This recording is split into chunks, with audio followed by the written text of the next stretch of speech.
Hi, this is Al, and welcome to Open Chats with the Open Institute. The Open Chats with the Open Institute has one intention: for us to talk to eminent personalities in tech, in development, and in data, who can tell us what they think about the future of Africa and the future of our world.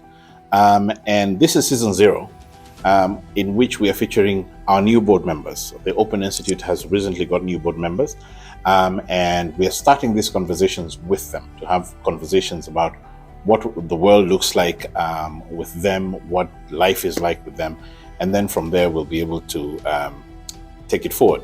Now, on your screen there's a button that says subscribe. Please hit it. Make sure you also hit that little bell so that every time we have a new episode, you will hear about it and you'll be able to watch it.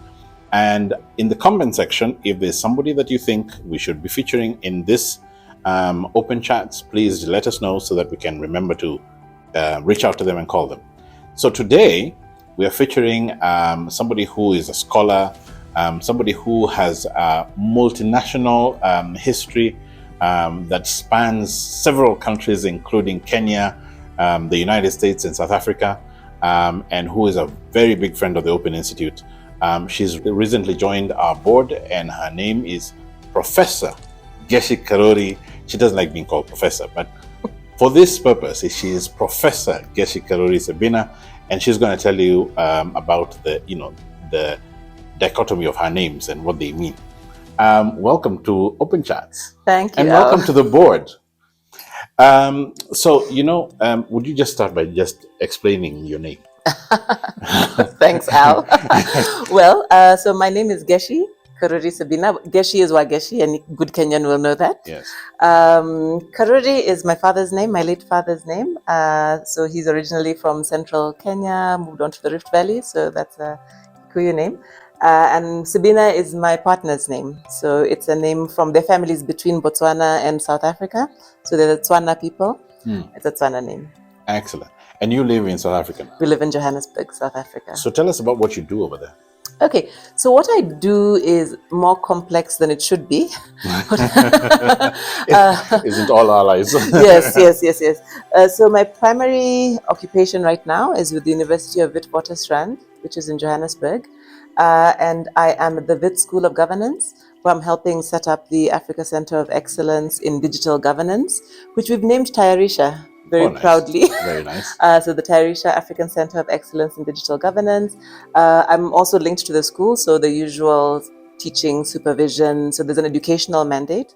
But obviously, particularly being a school of governance, there's a big focus on what they call third mission. So what's the value we're adding to one of Africa's biggest challenges, which is governance itself. So research, outreach, policy dialogue, building capacity beyond the university's traditional work is a big part of what we aim to do through the center. Also to incubate. So we want to have a GovTech incubator that really focuses on building solutions for government, not just building the solutions, but making sure they gain traction within government. So, but then what does incubation in this context mean? Because you'll notice that a lot of incubators have various definitions. Some of them mean just building capacity. Some of them mean actual setting up of an office space. What does it mean for you guys? Thank you for asking that question, because you're absolutely right. And it's very clear to me that when we talk about incubation, it's not real estate incubation, meaning that it's just providing space for people to come and co-locate, which is useful. That's a particular kind. We actually have in South Africa something called the Gauteng Innovation Hub. We actually call it the Innovation Hub. But what it really provides is facilities and support to a whole range of different enterprises. And so the incubation really takes the form of linking them to infrastructure, linking them to support services, and there's a range of things that happen. That's not what we want to do. There will be physical space, there will be infrastructure, but that in our view is not the primary issue that we want to confront. What we want to confront is the ecosystem issue. Is the fact that we have quite a vibrant private sector, we have a vibrant civic tech and sort of startup space in South Africa, and in many African countries actually. But often what you find, and I know this is a lot of what Open Institute deals with very well, is that interface and how you can actually intersect into government is really poor. It's poor because of capacity issues on both sides, I suspect. It's poor in our context in South Africa, for example, and I think maybe similar here. to lots of procurement issues, sometimes issues of corruption, sometimes issues of mandates and who people think ought to do what. And so what we want to do is to say, look, we've got some really big governance and government challenges in Africa. How do we, in the GovTech space, so specifically public sector issues that are within the mandate of government, begin to look at how open innovation can actually contribute to that around a range of issues. So it may be an issue around the education system, it may be an issue around the science system, who knows? I mean, but then lots of people, when they talk about innovation, what they sort of define it as is tech innovation. Yes.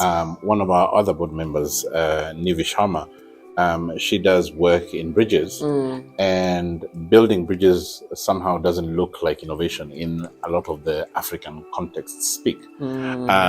Is there room for us to kind of properly define or redefine innovation on our continent? But going a little bit forward, the rest of the world is producing big mega trend level innovations. So they're producers in AI, they're producers in robotics, they're producers in all these things that are going to affect our future long term. They're thinking about self-driving cars and so on and so forth. Are you aware of Africans who are doing, mega trend level things?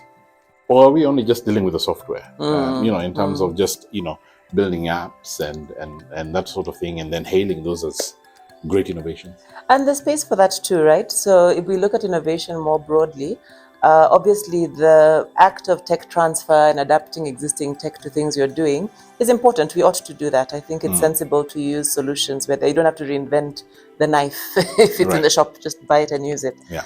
But it's not enough. I think you're absolutely right. So for me, there are important caveats to what I mean by innovation when I speak on it. The one is, I don't think innovation is innovation if it's not solving the problems you actually have. Right. In fact, we're releasing a book this year that's called Solving the Problems We Have. We are of the view that there's a lot of what we tend to talk about as innovation that's almost tinkering. It's almost wanting to play in some global playing field and to be seen to be using the latest this or that, but it's not effectively solving the problem you actually have. So I think innovation has to do that, and it's part of the definition of what innovation actually means. The other thing that's important for me, besides that, the contextuality and the application to something, is that it can't only be the adoption. So to the point you're making, it can't only be about leveraging things you've seen elsewhere. There's a big part of it that has to do with imagination, creativity, and beginning to almost create and imagine things that are genuinely disrupting. Right. Disrupting not just through a black person doing something people didn't expect them to do, right. but disrupting in the sense of saying that we actually want to transform some of the problems we have, not just to be tinkering around with them. And I hope that's something we'll get to talk about actually in this conversation. So you have spent years thinking around the issues of innovation. You spent years actually doing the scholarly work of research and so on around the question of innovation. And for me, the question that I would have for you right now is, what are the big trends you've seen? See, a lot of the innovation that I have seen has involved building of apps and that sort of thing. I've seen a lot of tech innovation in, say, the fields of education and health. And all of them were software. Little of them had impacts on some policy or some practices. But for the whole, they generally have meant, us doing some kind of software. What are the big trends that you've seen in Africa over the last, say, 10 years? And what are the big ones that you're seeing over the next 10? So, I guess tech itself is an innovation trend. So if we're thinking about what have the big innovations been, frontier technologies obviously play a role, and that's what you're referring to. So there's a lot that's happened in the digital space, whether it's new understandings of data, whether it's redefining the mobility sector, e-hailing and those sorts of things, whether it's really changing even traditional fields like agriculture in the sense of smart agriculture and what we're able to do now with Internet of Things or with new, drones or whatever that really begin to change that space, the energy space as well. Often, in fact, in some of those, what I say is, we've got some great examples, not enough. Our problems are at scale. And therefore we need to get beyond having some cute case studies. And even those, I think we don't have enough of the cute case studies. We've also got to get to where we are saying we've actually achieved food security somewhere because we've done these things. So technology itself, I think, is an important trend. But to what are other big trends that we need to look at? In Africa, you can't not speak about the demography. Right. And whether it's just the size and shape of our populations, and East Africa, Central Africa, West Africa is really where we're going to see a lot of that change, both in terms of the big population growth numbers, but also in terms of the age profile in particular of that. How do you marry that? If I'm going to interrupt there, how do you marry that with the fact that there's a global labor shortage that is a megatrend, and that people are not actually seeing those jobs coming back? So the jobs are closing down. But people are not seeing post-COVID those jobs coming back. So you look at airports have constantly been short-staffed, especially the big airport hubs in Europe have had serious labor shortages, factories around the world and that sort of thing. But then here we have a very young population that's surging, and there's almost no jobs enough to go around. How are you marrying all of that? Well, I mean, some of it plays out on its own, right? So I think some of the issues we saw pre-COVID and indeed have sustained post-COVID are the migration things. People move. And whether it's rural, urban, which also for this belt of ours is going to be a big issue. Countries like Kenya will continue to urbanize at huge rates, and there are real implications of that. The southern and the northern parts of Africa, in a way, more or less urbanized over the past 2 decades. But I think in East and West, we are really going to see going from 30 to 60, 70% urbanization. So Nairobi seems full now, just wait. Right. But it's not just Nairobi, it'll be Nakuru, it'll be Mombasa, it'll be Kilangop, exactly. So I think that movement, whether it's just from rural areas to the cities, or whether it's from the cities to the rest of the world, which causes a lot of concern elsewhere, is partly what we're going to continue seeing. From a labor and employment perspective, obviously, the other trend out there had been aging of population, and they were very concerned about that. I think everybody thought machines would then do all the jobs, but apparently people still prefer a real nurse to an AI sort of / robot nurse. So I think there is still a need for physical labor. But there's a lot that we're going to have to, on a global scale, I think, deal with as well in terms of the social dynamics that go with that and the political. And it hasn't been easy. So we know that these movements of Africa into Europe or the US are not always smiled upon. Even within Europe itself, try being Turkish moving into Germany, and the hostility is real, or Romania, exactly. So I think and maybe that's another big mega trend, I think the geopolitics and how those play out both economically but also socially and culturally is going to continue to be something to really watch, I think, over the next 10 years. I mean, I'm not sure it's something I see getting better soon. Even when I participate in policy conversations in Europe, some of the attitudes are really surprising. So although in my view, mobility is a thing people have always done, at one stage it was from Europe to Africa when they were coming to Alexandria and Timbuktu to learn from us. Now it's from us to them trying to find jobs. But I think there's always a hostility to that you can't ignore, because it bubbles under, it leads to particular protectionisms. And if nothing showed us that, it's COVID, right? I mean, we saw the vaccine nationalism and all of that.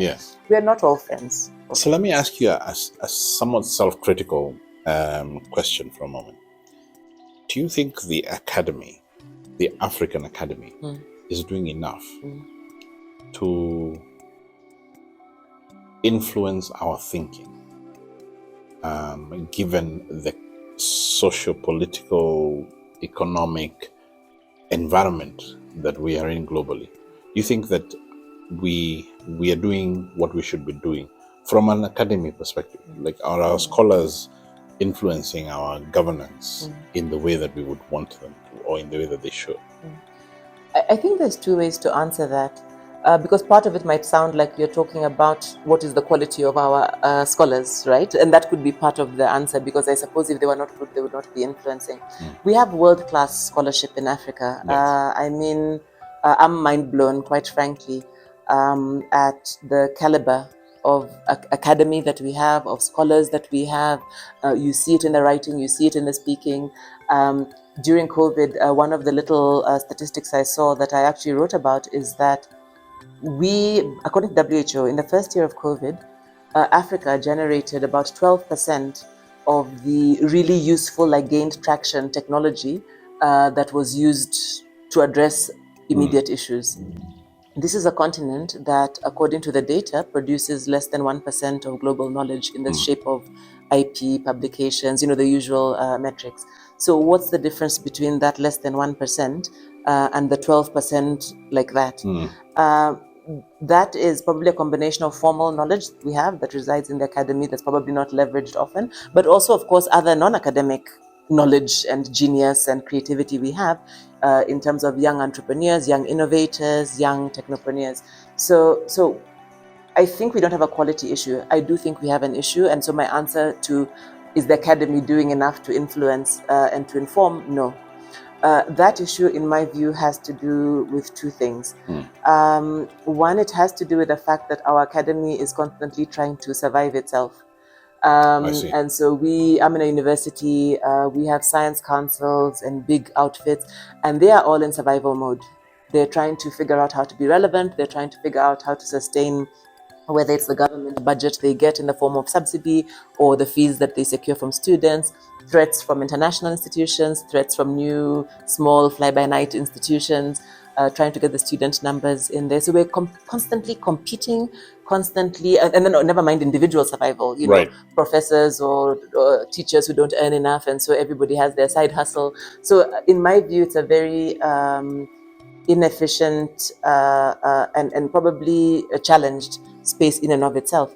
But of course, any advice or any input requires a receiving end. And I think there we struggle too. I used to joke that I worked in government for some time in South Africa. And when people would say in a conversation, "Oh, you're being academic," Yes. it wasn't a compliment. Right.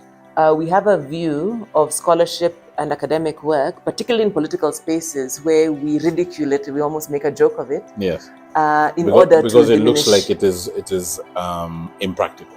We want to make it look like it's impractical. We want to shun it because it's not probably assisting with what we actually want to do. And we used to joke about that all the time, that you're telling people what they don't want to hear, and therefore they'll find, whether it's by ridiculing or by ignoring, some way to not validate what you're saying. And I think we have that challenge in Africa. So if proximity mattered, so if in Nairobi, where there was any campus of a university, people could clearly see that the neighborhood around there was better. Yes. Meaning that there's something diffuse, either by physical presence or people presence, that means that where there is knowledge, things are better. Yes. I would be very happy, but that's far from the case, I believe. Yes, in most places, in fact, their neighborhoods are really bad. And that So tells us the question that I might ask you, what do you consider your life mission to be? I used to think that my life mission was to work in big institutions, to have the biggest impact possible through whatever knowledge, whatever skill I could garner. I used to believe that was my mission. I don't believe that anymore. Okay. Yeah. What do you believe? I think what I believe is I've come to realize that the bigger the institution, sometimes the bigger the problems. And institutions have a tendency to focus more on self-preservation than addressing the issues they're meant to be addressing. So the bigger the institution I'd find myself in, the more I'd find myself encumbered with institutional things, not with the thing we are supposed to be doing. Right. And that I found very frustrating. So the distance to impact actually was greater and greater the bigger the institution was. I do think my premise was not wrong. I do think that at some stage our big institutions have to work. But at the level of what you can contribute to as a person, they're extremely frustrating. Often you find yourself surrounded by other frustrated people. And that takes a lot of energy. It takes a lot of time. And I did that for probably a decade and a half. What I've moved to doing in more recent years, and maybe it's a factor of age. So I like to say to young people, serve your time, because we do need people in these institutions. So go in there, you're not burnt out yet, fight the good fight, believe you can do it, and maybe you will. And that's what I believe. Maybe you'll change something. Maybe you'll change something. At some stage when you get to being a little bit jaded and you realize actually you're just going to work and looking at people, and you're just earning a salary, I think it's a good time to leave and to see what you can better do. And I think I've been going through that. And what I now believe to be my mission is to find those small spaces where I can actually contribute something useful. And if it's a small thing, if we manage to move this cup from here to there and we do that well, I think that's a really good thing. The other thing I happily make time for, and I think nobody will be able to claim otherwise, is I make time for young people. Right. I make time for young people because I remember being young and full of hopes and dreams and not always having the audience or the support or the belief in you. And young people, you're young. You can be pretty foolish as well. You don't know very much. But I think at that stage where people have energy and where people have not just energy but faith that they can do something, and all they need is 1, 2, 3, and those are things that those who are already sitting on the other side can offer. I feel like that's a calling that I have. So I spend a lot of time either mentoring young people or just being there, passing on opportunities. I get asked to speak a lot, and now I often divert those to others. I say, rather talk to that person. They have Right. more interesting things to say. Yes. Sometimes about also a little bit of path correction where you can see people going off. I love supervising in the academic space. So in my formal work, that's something. Anytime I'm asked to speak to young people, I'll be the first there. And it's not because I think I have a lot to teach them. I think I have a responsibility to encourage them. Right. So, why did you join the board of the Open Institute? And when you attended the board meeting, there must have been something special that you heard that jumped out at you. What is this thing that inspires you the most? I've come to believe in instinct and energy. And so a lot of it initially had to do just with you, actually, Al. Yes. That we engaged in the context of the civic tech world and talking about these things. And I felt an energy, a vibe, in terms of the work you were saying you were doing. Yes. I felt, this sounds like something I can get. Remember, my belief is I just need to move cups from A to B. So Yes. I felt, okay, here's somebody who is really moving things from A to B, Right. and that I can get behind. So that was really exciting to me. At the point where I was invited to join and began to meet the others, the fact that it's in Kenya for me is homegrown. This is home for me. That's really exciting. I really believe, and in a way similar to this mission we have with Tarisha, that a real space for intervention is exactly in how citizenry can be activated.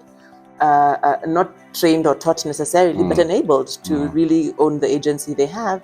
And new data, new tools allow us to do some of that, but to address that interface with these big institutions I'm talking about. So to some extent, I think the model, the thinking of Open Institute is something I really believe in. I believe I can get behind. I believe a lot in endogenous institutions. Right. And so I think the fact that this is Kenyans doing something for Kenya is really important to me.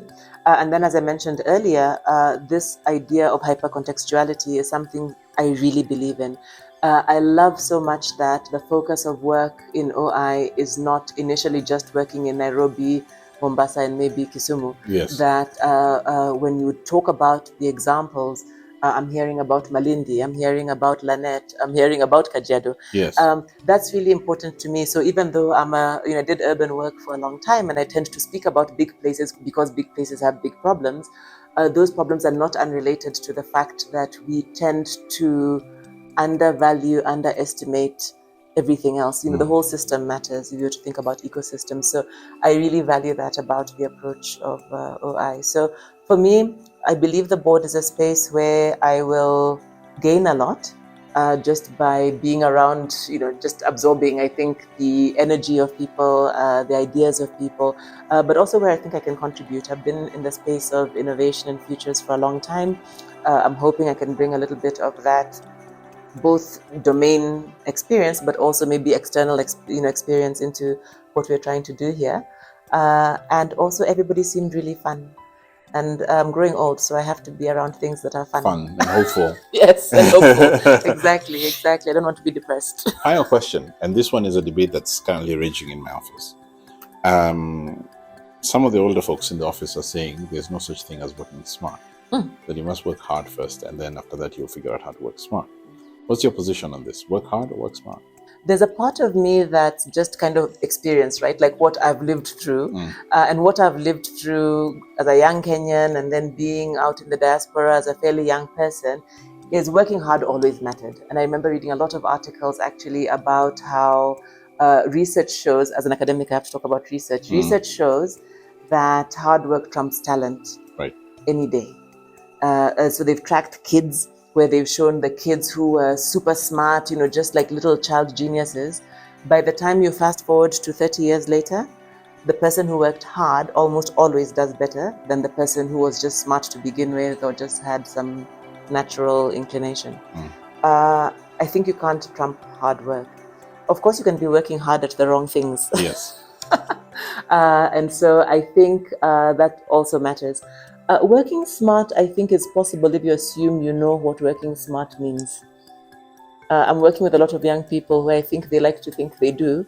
And I'm almost always able to prove them wrong. But I'm also an old fogey, so Yes. so I don't want to have debates with people. Do what you like, but I think it could easily be both. And so, but I do think you can never trump working hard. At some stage, something's going to happen where the hard work is going to pay off, and you just have to put shoulder to. Yeah, and that's one of the things that we at the Open Institute kind of pride ourselves in. We are often accused of doing too much. We are often accused of being accused of stretch, because we do tend to work hard, and because and the reason for that is that we have a big mission. We have to find a way to make sure that as many people as possible become responsible and own the development of their spaces. And there you have it. That was Geci. We had a great conversation about many things, including whether scholars are contributing as they should to the governance problem, or whether they're being absorbed well enough into the governance problem. But this is just one of the conversations that we're going to be having over the next few weeks. And if there's someone that you think that we should be featuring, please tell us in the comment section. If there's things that you agree with that Geci said, we can't wait to hear what you think. And thank you so much for paying attention to us, for being with us.